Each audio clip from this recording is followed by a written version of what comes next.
Hello viewers, আসসালামু আলাইকুম। আশা করি আপনারা সবাই ভালো আছেন।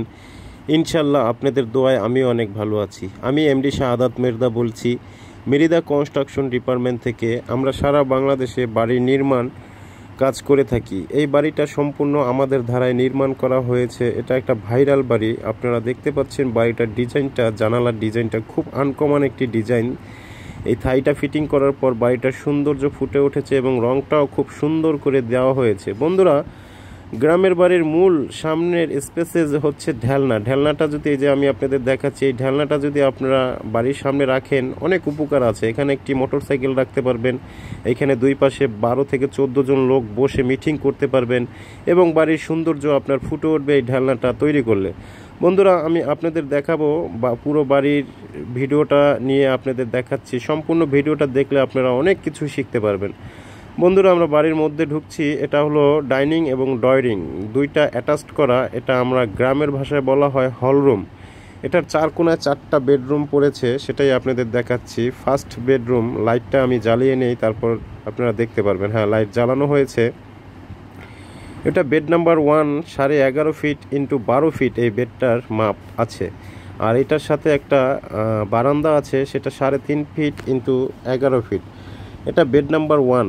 গ্রামের বাড়িতে আপনি যদি বেড তৈরি করেন, একটু বড় সড়ো বেড তৈরি করার চেষ্টা করবেন, কেননা এখানে আপনি নিজস্ব থাকবেন। এখানে ছোট বেড করে কোনো ফায়দা হবে না, পরবর্তীতে হয়তো পস্তানো লাগবে। আমরা বেড নাম্বার 2 আপনাদের দেখাচ্ছি। এটাও 11.5 ফিট ইন্টু 12 ফিট এই বেডরুমটা। এক মাপেরই বেডরুম। পারফেক্ট বেড, একদম ছোটও না একদম বড়ও না। এটার পাশে বেসিন রাখা হয়েছে ডাইনিং রুমের পাশে। এখানে হাত মুখ ধুয়ে খাওয়া দাওয়ার যে হাত মুখ ধোয়া লাগবে সেজন্য এই বেসিনটা রাখা হয়েছে। এটার পাশে কিচেন রুম। অন্ধকার বন্ধুরা, লাইটটা জ্বালিয়ে দেখাচ্ছি আপনাদের, একটু ধৈর্য ধরুন।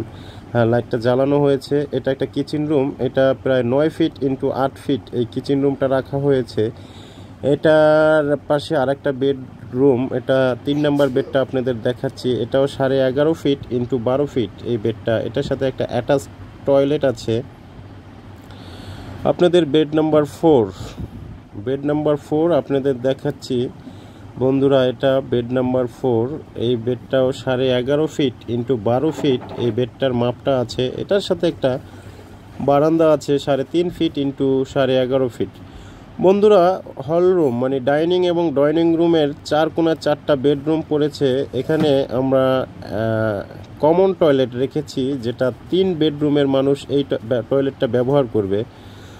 আর এই বেডরুমে যে অ্যাটাচ টয়লেটটা আছে সেটাও আপনাদের দেখাচ্ছি। এটা 4.5 ফিট ইন্টু 7 ফিট টয়লেটের মাপ আছে। এটার পাশে ছোট্ট একটা বারান্দা আছে। তো পুরো বাড়িটা কেমন লেগেছে আপনারা কমেন্ট করে অবশ্যই জানাবেন। 1400 স্কোয়ার ফিটের এই বাড়িটি মামু নির্মাণ করেছে। আপনাদের লাইটটা জ্বালিয়ে বাড়ির পিছ দিয়ে এই রাস্তাটা রাখা হয়েছে। এটা হলো রান্নাঘর। এটা মাটির চুলায় এই রান্নাঘরে রান্নাবান্না করার জন্য এই রান্নাঘরটা তৈরি করা হয়েছে। বন্ধুরা, তার পাশ দিয়ে সিঁড়িটা তৈরি করা হয়েছে। সিঁড়িটা একটু ডিফিকাল্ট, যাই হোক মোটামুটি সিঁড়িটা তৈরি করা হয়েছে। এই যে দেখতে পাচ্ছেন, আপনাদের ছাদটা দেখাচ্ছি। 1400 স্কোয়ার ফিটের ছাদ এইটা। আর এই সিঁড়িটা মূলত বাড়ির পিচ দিয়ে রাখা হয়েছে মহিলাদের জন্য, তারা ইউজ করতে অনেকটা সুবিধা হবে। এবং বাড়ির মধ্যে যদি এই সিঁড়িটা রাখা হতো তাহলে প্রায় একটা রুমের জায়গা আপনার নষ্ট হতো। বন্ধুরা, পুরো বাড়িটা আপনাদের ঘুরে দেখালাম। বাড়িটা কেমন লেগেছে অবশ্যই কমেন্ট করে জানাবেন এবং এই বাড়িটা শেয়ার করে আরেকটা ভাইকে দেখার সুযোগ করে দিবেন। এই বাড়িটা প্রায় 26 লক্ষ টাকা খরচ গেছে এবং এই বাড়িটায় প্রায় 32,000 ইট, 7 টন রড এবং এই বাড়িটা ধানের ক্ষেত থেকে পুরো বাড়িটা তৈরি করা হয়েছে। মাটির নিচে প্রায় 8 থেকে 9 ফিট কলমের বেস ঢালাই দেওয়া হয়েছে। বন্ধুরা, অবশ্যই আমাদের এই ভিডিওটা ভালো লাগলে শেয়ার করে আরেকটা ভাইকে দেখার সুযোগ করে দিবেন এবং ভালো থাকবেন, সুস্থ থাকবেন। আল্লাহ হাফেজ।